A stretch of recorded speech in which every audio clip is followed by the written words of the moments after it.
Hello everyone, this is Mohinder and आज हम discuss करने वाले हैं बहुत इंपॉर्टेंट टॉपिक है जिसका नाम है TDS rates for the financial year 2023 to 22 and 23। Okay, और इसका जो असेसमेंट ईयर बनेगा वो 23 एंड 24 बनेगा। ओके, तो इसका मतलब ये है कि आज जो है मार्च की 21st ऑफ मार्च 2022 है। तो सर क्या होगा, अभी 5-7 दिन में जो है आपका जो ये ईयर एंड है वो खत्म होने वाला है और उसके बाद नए रेट जो है टीडीएस के वो एप्लीकेबल हो जाएंगे। अगर आप उसमें से ये गलती करते हैं तो आपको ये चीज आपको बहुत महंगी पड़ने वाली है। ठीक है, इसमें बहुत सारे जो टीडीएस के रेट्स हैं न्यूज सेक्शन जो इंसर्ट किए गए हैं और उसके बाद इनकी एप्लीकेबिलिटी कुछ की अप्रैल में होने वाली है, कुछ की 1 जुलाई 2022 से होने वाली है। तो अभी हम बात करेंगे सिर्फ फाइनेंशियल ईयर अप्रैल 22 से लेके मार्च 23 तक। ओके, तो क्योंकि अगर आप इसका जो टीडीएस सर्टिफिकेट जो है और सॉरी टीडीएस अगर नहीं काटते हैं तो आपको इसको या टाइम से नहीं काटते तो इसको इंटरेस्ट देके आपको 1.5% पर मंथ के हिसाब से आपको तो गवर्नमेंट में जमा कराना होता है। इसमें कोई दो राय नहीं है। ठीक है सर, अब हम बात करते हैं कि भाई सबसे पहला है सीरियल नंबर 1 की बात करें, सेक्शन 192 एप्लीकेबल होता है एम्प्लॉय पे। जो पर्सन जो है जॉब करते हैं उनका टीडीएस कटता है। अगर वो एप्लीकेबल स्लैब के अंदर आते हैं, definitely company will deduct the tax and they will deposit to the government on specified date, whether it is 7th or whether it is they provide on the month to month।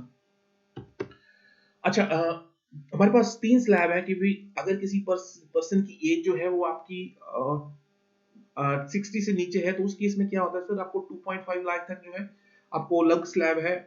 60 से above है उसका अलग है, 80 से above है तो उसका अलग है।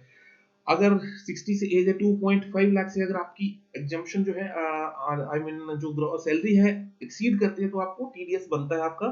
लेकिन अगर आप जो है अपने ऑर्गेनाइजेशन में अपने जो डिपॉजिट स्लिप्स है और सॉरी जो भी डिपॉजिट्स है आई मीन एचआरए की एग्जम्पशन मिलती है या फिर सारी चीजों को कैलकुलेट करके जो भी मान लीजिए अपने इन्वेस्टमेंट 1.5 लाख रुपए कराया है या फिर बच्चों की एजुकेशन फीस है, ये सारी की सारी हमने 80 सेक्शन 80C टू 80U तक हमने सारी डिडक्शन जो डिस्कस कर लिए।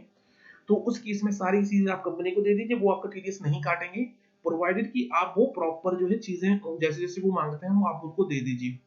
अगर टीडीएस अब अगर उसके पास पैन नंबर नहीं एम्प्लॉय के पास तो 30% आपका टीडीएस कटने वाला है।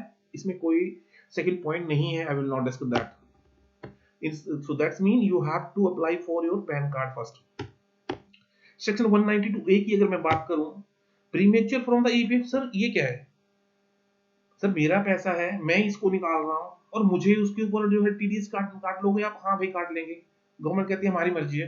ये आपका आपका पैसा जो है आपकी पेंशन के लिए दिया गया था, आपके फ्यूचर बेनिफिट के लिए दिया गया था कि आप जो है इसके ऊपर जो है बेनिफिट ले सकें फ्यूचर में। लेकिन आप तो उसको पहले निकालो। हाँ भाई ठीक है, 5 साल से पहले ठीक है। आप बोलती है कि अगर 50,000 से नीचे तक आप निकालोगे तो मैं आपको कुछ नहीं बोलूंगी। अगर 50,000 से नीचे अगर ऊपर निकालते हो तो भैया मान लीजिए भाई 1 लाख रुपया काट लोगे। 1 लाख रुपया विड्रॉल कर रहे हो तो आपको जो है 10% कटने वाला है। मतलब 1 लाख पे 10,000 आपको कटने वाला है टीडीएस। आप उसको चाहे क्लेम करते रहो गवर्नमेंट से जैसी मर्जी करते रहो, हम आपको काट के पैसे देंगे। हम 19,000 जो है आपको देंगे, लेकिन 50,000 का इसका लिमिट है। हम यहाँ एक वाले पॉइंट में हम ये जानते हैं ना, इसकी लिमिट दे रखी है, यहाँ तक कोई प्रॉब्लम नहीं है।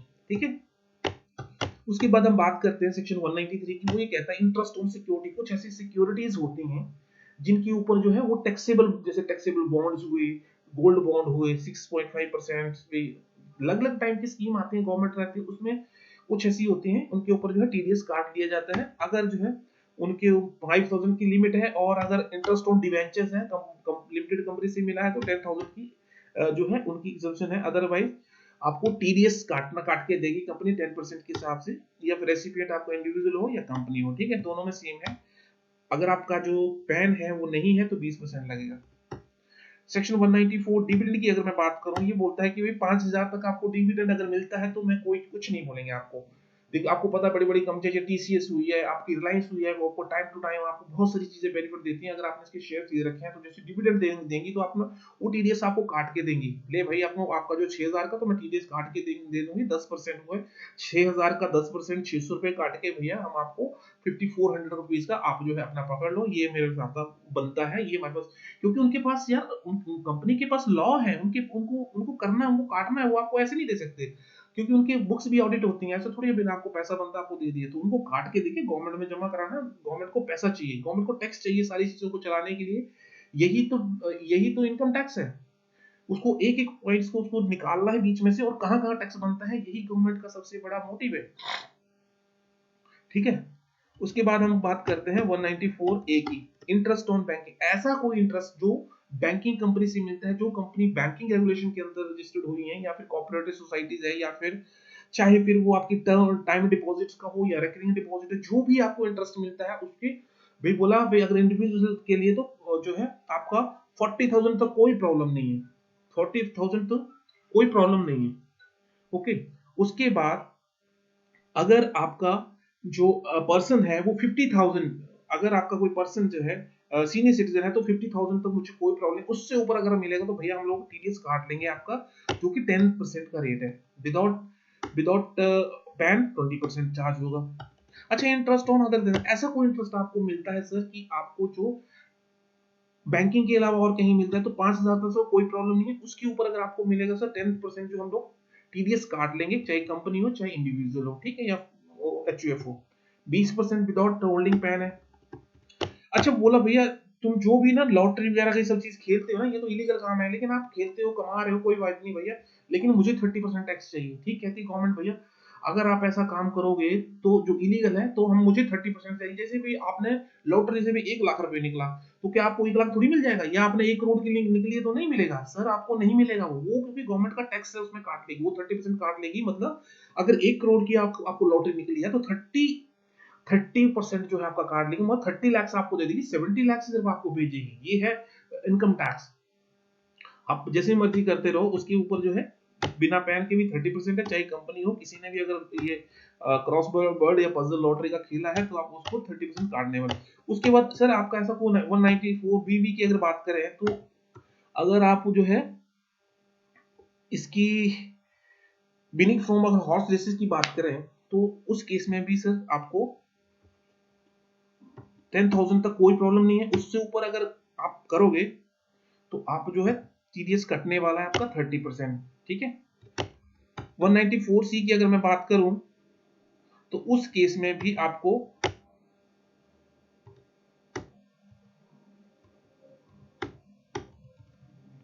30,000, अब समझिए दोनों, वो 1 लाख और 30,000 का क्या फर्क है। 30,000 मतलब एक बिल आपका जो है 31,000 का आ गया, एक बिल आपका जो है 31,000 का आ गया, आपका टीडीएस कट जाएगा, क्योंकि सिंगल बिल आपका 30,000 से ऊपर का है। लेकिन अगर आपके छोटे छोटे बिल 5,000, 10,000, 20,000, 1 लाख से नीचे तो आपका कंपनी टीडीएस नहीं काटेगी। यही अगर छोटे छोटे बिल आपके 1 लाख से ऊपर चले जाएंगे तो आपका टीडीएस काट लेगी। अगर कंपनी होगा 2% काट लेगी, अगर जो इंडिविजुअल होगा तो उसका 1% काटेंगे, विदाउट होल्डिंग पैन 20% काट लेंगे।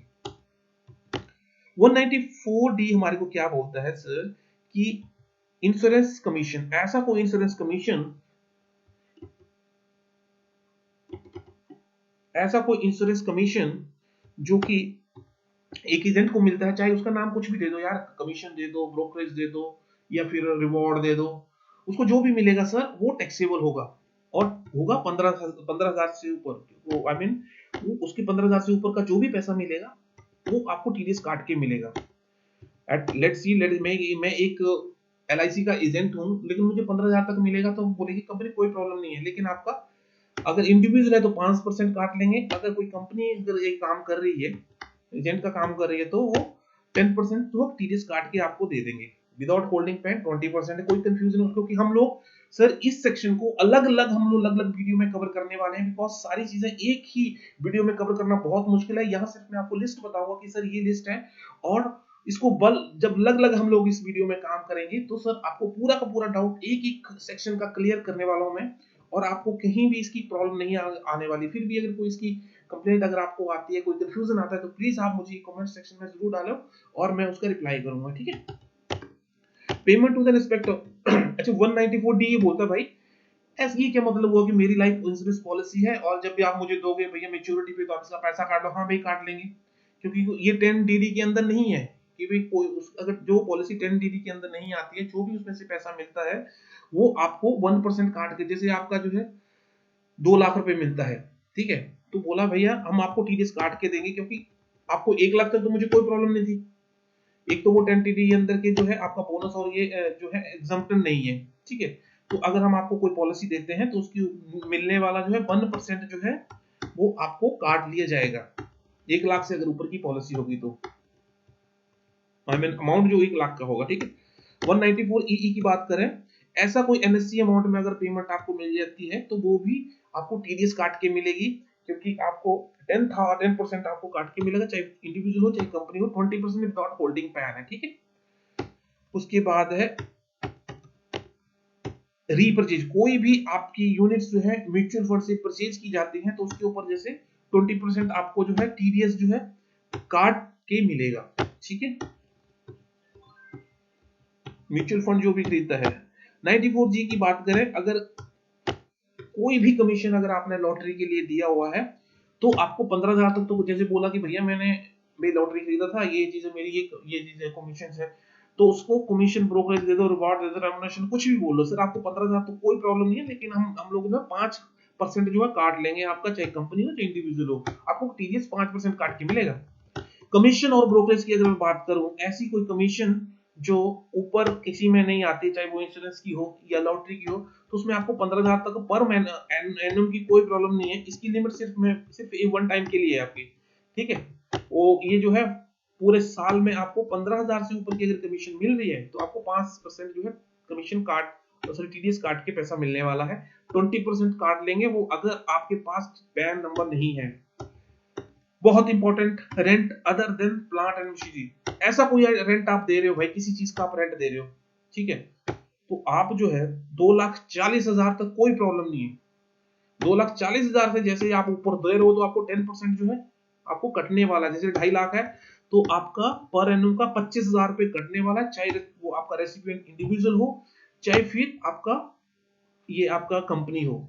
Without holding pan 20% TDS cut जाएगा। अगेन आई एम रिपीटिंग, ऐसा कोई आप रेंट दे रहे हो other than plant and machinery, ठीक है, और इक्विपमेंट है, जैसे आपने कोई किराए पे ले आते हैं हम लोग कोई चीज, ठीक है, तो उस केस की बात हो रही है, अदर देन की बात हो रही है।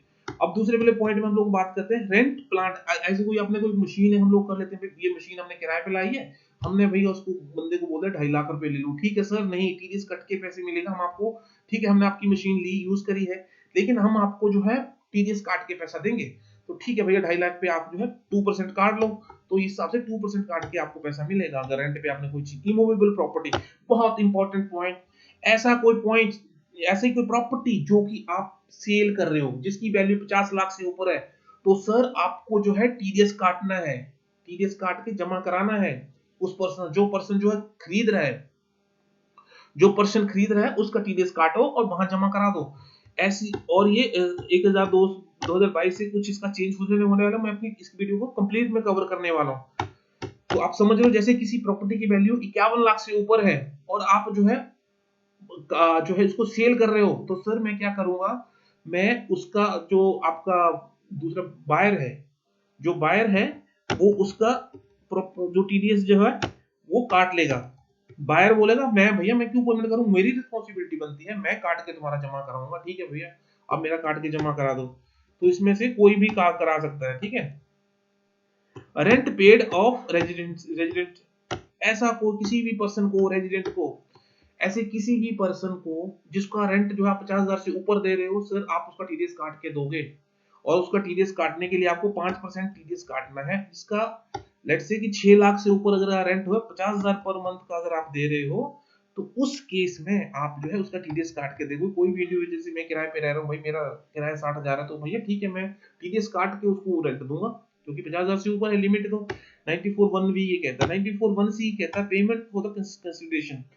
पेमेंट फॉर कंसिडरेशन ये होता है सर, जैसे कोई प्रोजेक्ट पे हमारा एग्री ज्वाइंट डेवलपमेंट, किसी चीज को लेने के लिए प्रोजेक्ट हमारे पास भी, एक बंदे की जमीन है, एक बंदे का भी उसको जो परमिशन देता है बनाने की, उन दोनों के बीच में जो आपस में जो पेमेंट्स का लेन देन होता है, उसको जो पेमेंट करोगे तो हम लोग 5% जो है टीडीएस काट लिया जाएगा, ठीक है।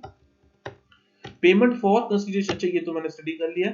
उसके टेक्निकल चार्जेस, बहुत important point, as other technical charges, ऐसे कोई चार्जेस जो कि हम लोग टेक्निकल टाइप के होते हैं सर, तो उस केस में हम लोग टीडीएस काट के देते हैं। प्रोफेशनल चार्ज, चार्टर्ड अकाउंटेंट की फीस, डॉक्टर की फीस, एडवोकेट की फीस, ये सारे के सारे प्रोफेशनल के अंदर आते हैं, तो उस केस में अगर टेक्निकल वाला बंदा होगा तो हम 2% काटेंगे, अगर प्रोफेशनल वाला बंदा होगा तो हम लोग उसे 10% टीडीएस काटेंगे। बोथ केसेस, चाहे वो रिसीवर आपका इंडिविजुअल हो चाहे वो कंपनी हो, अगर उसके पास पैन नहीं है तो 20% टीडीएस काटेंगे। ठीक। 194 इफेक्ट इंस्पेक्ट ऑफ यूनिट। ऐसी कोई यूनिट्स जो कंपनी के द्वारा आपके अकाउंट में क्रेडिट की जाती हैं, तो उस केस में 5000 तक तो कोई प्रॉब्लम नहीं है, अगर उससे ज्यादा का होगा तो आपको 10% टीडीएस काट के वो आपको क्रेडिट करेंगे amount. Compensation on acquisition of acquisition property of compensation on acquisition, कोई भी आपको कंपनसेशन क्षतिपूर्ति आपको मिलती है कि भाई, तो उसको 2.5 लाख तक तो बोला मुझे कोई प्रॉब्लम नहीं, गवर्नमेंट कहती है 2.5 लाख तक आपको मिल गई कोई बात नहीं, 2.5 लाख से ऊपर से मिलेगी तो आप जो है टीडीएस जो है काट के देंगे वो आपको।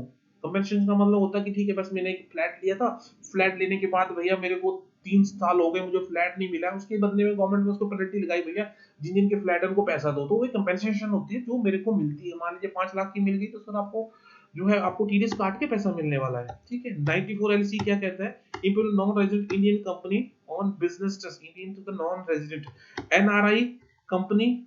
ठीक है। किसी भी एनआरआई पर्सन को अगर पेमेंट की जाती है तो 4% टीडीएस का काट के आपको, की कोई लिमिट नहीं है, 1 रुपया भी होगा तो भी टीडीएस काट के जमा कराना पड़ेगा आपको। ठीक है। Interest bonds and government security 5% जो है उसके ऊपर चार्ज होगा। उसके बाद payment to the certain sums by certain contractor resident. हाँ 94M सर ये कहता है कि भाई अगर आपने कोई पेमेंट 50 लाख से ऊपर किसी कॉन्ट्रैक्टर को पेमेंट करी है, या फिर चाहे वो इंडिविजुअल भी है, मान लीजिए भी मैंने अपने घर का काम करा रहा हूँ और इंडिविजुअल के अपना बंदा है, ठेकेदार है कोई, उसको मैंने पकड़ लिया, उसके पास वो बंदे 20 बंदे उसके नीचे काम करते हैं, तो वो स्पेसिफाइड पर्सन तो है नहीं, क्योंकि उसकी लायबिलिटी तो है नहीं भैया कोई भी ऐसा। ठीक है। लेकिन उस केस में भी मेरे को टीडीएस काटना होगा, क्योंकि भाई 50 लाख से ऊपर का अमाउंट है, तो उस केस में इस चीज को इग्नोर नहीं किया जाएगा, तो 5% टीडीएस काट के जो है आपको उसकी पेमेंट करनी है 1 साल में। पेमेंट टू द वन और मोर अकाउंट है। अच्छा बहुत इंपॉर्टेंट, एक ऐसा सेक्शन 194 ये बोलता है सर कि ऐसा कोई पैसा आपने किसी अकाउंट होल्डर को निकाल के कैश में दिया, 1 साल में 1 करोड़ से ऊपर दिया है, तो सर आपको 1% टीडीएस काट के पैसा मिलने वाला है। 2% जो है आपको पैसा काट के, वो तो डेबिट करते हैं, वो तो काट के लेंगे, तो टीडीएस काट लेंगे। ठीक है। कोई भी ऐसा कोई है ना, आपने कैश में पेमेंट करी है किसी भी बैंक ने 1 और मोर अकाउंट, तो उस केस में आपको 2% जो है, okay this is not 1, okay हाँ, एक्सीड रुपीज 1 करोड़ से अगर ऊपर का है तो 2% जो है टीडीएस कट जाएगा। सर्टेन सम ई कॉमर्स, हाँ आगे हम बात करते हैं 194 ये बोलता है sir payment to the certain sums of pay commerce super. जैसे हम Amazon का एग्जांपल लेते हैं, उसको बोला कि भैया 5 लाख तक अगर किसी को आप पेमेंट कर रहे हो जो भी अपना माल बेचते हैं, तो मुझे कोई प्रॉब्लम नहीं है अगर 5 लाख से ऊपर आप उसकी पेमेंट करें, क्योंकि भैया हम लोग जो है Amazon से पेमेंट माल मंगाते हैं। ठीक है। वो पर्सन टू पर्सन चला जाता है, लेकिन उसको कोई बेच तो रहा है ना, तो बोला उसको 5 लाख से अगर वो देते हो किसी तो टीडीएस मत काटो उसका, लेकिन 5 लाख से ऊपर किसी को दे रहे हो तो आप उसका टीडीएस काट लो। ठीक है। उसके बाद आपका हाँ 194 ये बोलता सर ऐसा कोई सीनियर स्पेसिफाइड सीनियर पर्सन क्या था जिसका उसको रिटर्न भरने की जरूरत नहीं है, अगर वो कंडीशन सेटिस्फाई करता है, या तो उसकी एज जो है 75 ईयर की एज हो, या उसका उसकी पेंशन इनकम आती हो, या फिर उसकी इन्वेस्टमेंट इनकम आती हो, और उसने डिक्लेरेशन दे दिया, ये 4 चीजें अगर वो पूरी करता है, तो उसको जो है रिटर्न भरने की जरूरत नहीं है, और अगर उसको जो है एप्लीकेबल स्लैब रेट से वो चार्ज होगा। ठीक है। रिटर्न तो जैसे मान लीजिए आपने किसी बैंक में अकाउंट है तो वो टीडीएस काट लेगा उतने का, जैसे आपका स्लैब के हिसाब से टैक्स, अगर मान लीजिए उसकी 5 लाख की अगर वो टैक्स निकल के आता है तो वो ही बैंक आपका टीडीएस काट लेगा, और उसको कोई रिटर्न फाइल करने की जरूरत नहीं है, लेकिन इसको 5 ये 4 कंडीशन सेटिस्फाई करना जरूरी है। 194 ये क्या बोलता है, अगर 194 क्यों ये बोलता है कि अगर आपने कोई ऐसी चीजें खरीदी हैं जिनकी वैल्यू एक्सीडिंग 10 करोड़ रुपीस है, I think I have some confusion here. Okay. हाँ ठीक है, okay that's fine. Purchase of goods value of aggregate exceeding 50 lakhs, किसी बंदे ने अगर 50 लाख से चीज, मान लीजिए मेरा हार्डवेयर का सामान खरीदने चला गया, तो भाई उस केस में क्या होगा, और जिसकी जो 50 लाख से ऊपर की जो चीजें खरीदने चला गया तो उसका जो है टीडीएस काट के पैसा मिलेगा 0.01%। It's not a point, it's 0.1% है, 0.10%। तो कोई भी 50 लाख से ऊपर का कोई माल आप परचेज करोगे, कोई भी चीज गुड्स खरीदोगे तो आपको टीडीएस से पैसा काट के जो है मिलने वाला है। वो काटेगा कौन? जो उस केस को पेमेंट कर रहा है। 194 अंदर ये बोलता है, ये दोनों के दोनों सेक्शन जो है सर आपके अभी 1 जुलाई 2022 से एप्लीकेबल होने वाले हैं। इसमें ये बोलता है कि अगर आप एक बिजनेस और प्रोफेशन में हो और आपने ये परक्विजिट और बेनिफिट किसी और को दे दिया कि भाई ऐसा है, मैं आपको ये बेनिफिट फैसिलिटी देता हूं, तो उसका अगर 20,000 तक बोला है तो कोई प्रॉब्लम नहीं है। अदरवाइज है 20,000 से ऊपर जो है 10% जो है काट लिया जाएगा। ठीक है, 10% जो टीडीएस काट लिया जाएगा। अगर 20,000 से ऊपर है, मान लीजिए भाई कोई पर्सन है किसी दूसरे को किसी को बेनिफिट दे रहा है, जैसे 50,000 का हमने आपने एंट्री डाल दी, 50,000 का हमने उस बंदे को बेनिफिट दिया है, ये अकोमोडेशन का दिया है या फिर या ना वो एम्प्लॉय नहीं है हमारा, तो उस केस में जो है इस तरह का आप दोगे तो टीडीएस जो है काट के पैसा मिलने वाला है। ठीक है, उसके बाद जो है payment to the resident for transfer. Okay, अभी 1 जुलाई 2022 से ये नया सेक्शन आने वाला है, ये 194S ये बोलता है कि भैया payment to the resident transfer, कोई भी आप जो है डिजिटल एसेट्स अगर ट्रांसफर करते हो, डिजिटल करेंसी में क्रिप्टो करेंसी, बिटकॉइन, ये सारी चीजें जो है उसके अंदर इन्वॉल्व कर दी गई हैं, कोई भी आप इसका ट्रांसफर करते हो तो बोला भाई 5,000 तक तो कोई दिक्कत नहीं है, स्पेसिफाइड पर्सन है मतलब जो टैक्स ऑडिट के अंदर आता है, और जो अदर पर्सन है वो 10,000 की जो है उसकी 10 तक का कोई लिमिट नहीं है, तो उस केस में आपको 1% का टैक्स टीडीएस काट के जमा कराना है गवर्नमेंट को। ठीक है सर, 194(6) ये बोलता है payment made to the foreign institution, वैसे एफआईआई को कोई भी अगर पेमेंट की जाती है उसकी कोई लिमिट नहीं है, 20% आपको टैक्स पेमेंट करके उसको करना है। So this is the case. Thank you so much. और कोई भी अगर डाउट अगर इसमें टीडीएस में चैप्टर में रहता है तो हम लोग जब आप इसको वन वीडियो हम लोग इसकी जो है बनाएंगे तो आपको सारे के सारे डाउट जो है उसमें होने वाले हैं। तो एक बार इसको जो है कंबाइन में एक स्टडी कर लीजिए, 33 पॉइंट्स मैंने आपको बताया है किस इसका टीडीएस कटने वाला है। तो thank you so much. If you have any doubts and if